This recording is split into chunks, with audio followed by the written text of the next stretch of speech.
सर्वात आधी तर स्वागत आहे तुमचं माझ्या चॅनलवर। चला तर सुरू करूया।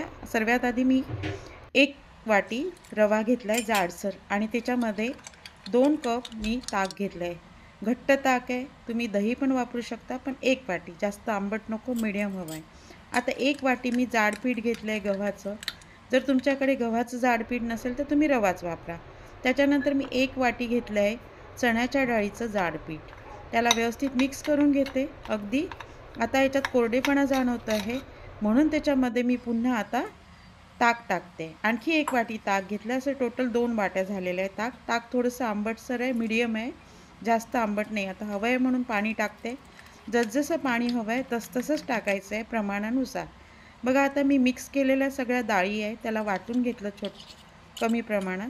तुम्हाला नाही टाकायचं नका टाकू, माझ्याकडे भिजलेल्या डाळी होत्या म्हणून मी टाकल्या। आता मी सगळ्या भाज्या कशा किसून घेतल्या, त्याच्यात आहे सिमला मिर्च, गाजर, तसंच काकडी पण आहे, बटाटा पण आहे, बीट पण आहे आणि कोबी पण आहे। एवढ्या वस्तू मी घेतल्या कारण ह्या सर्व भाज्या याच्यामध्ये मी किसून वापरते। आता मी 3 लाल कोरड्या मिरच्या घेतल्या तिखट, तसंच थोडे 1 चमचा धणे घेतले, 1 चमचा जिरे घेतले आणि त्याला मी मिक्सरमधून वाटून घेतलं जाडसर, खूप बारीक नाही केलं। तसंच 2 चमचे मी तीळ पण काढले। आता हे 10 मिनटं 15 मिनटं ठेवलं होतं।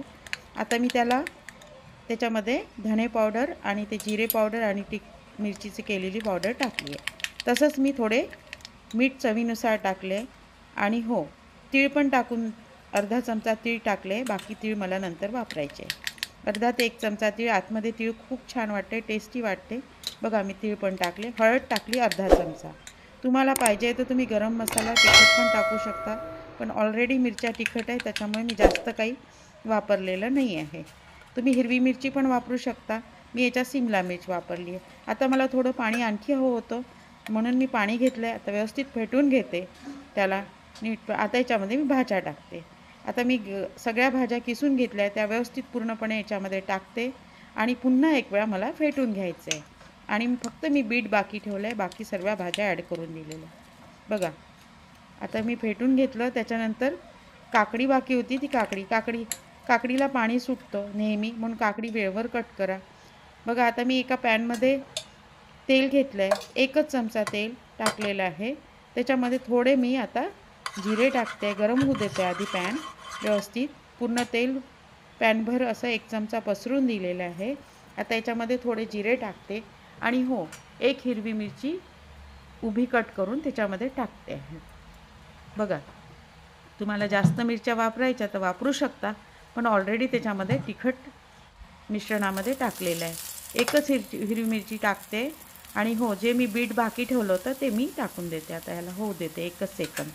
त्याच्यानंतर जे बॅटर तयार केलेलं आहे ते पूर्णपणे व्यवस्थित फेटून घेते। याला आधी मिक्स करते, पूर्णपणे फेटून घेते ना। तुम्हाला स्टीमरची गरज आहे ना कसली। एवढा छान नाश्ता तयार होतो ना, हा खूप छान टेस्टी नाश्ता होतो अगदी। बघा आता मी व्यवस्थित याला पूर्णपणे पसरून देते आणि असं प्लेन करून घेते लेवल वाईज। असं थोडं जाडसरच राहतं कारण एवढ्या मोठ्या क्वांटिटीमध्ये पीठ वापरल्यानंतर जाडच राहतं।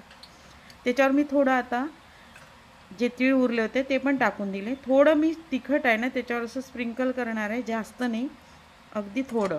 आणि याच्यावर आता झाकण ठेवते आणि याला फक्त 10 मिनटं होऊ द्यायचं आहे। 10 मिनटानंतर बघा किती छान तयार झालं, अगदी व्यवस्थित तयार झालेलं आहे।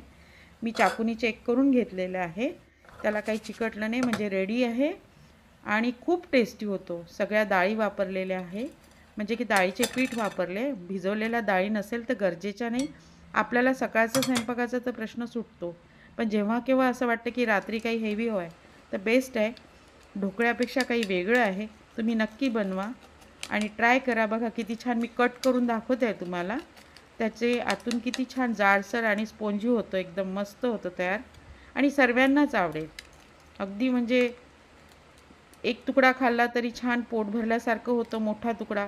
तुम्ही बघा ट्राय करा आणि मला सांगा ही रेसिपी कशी वाटली, कमेंट्स बॉक्समध्ये कमेंट्स द्या। थँक्यू।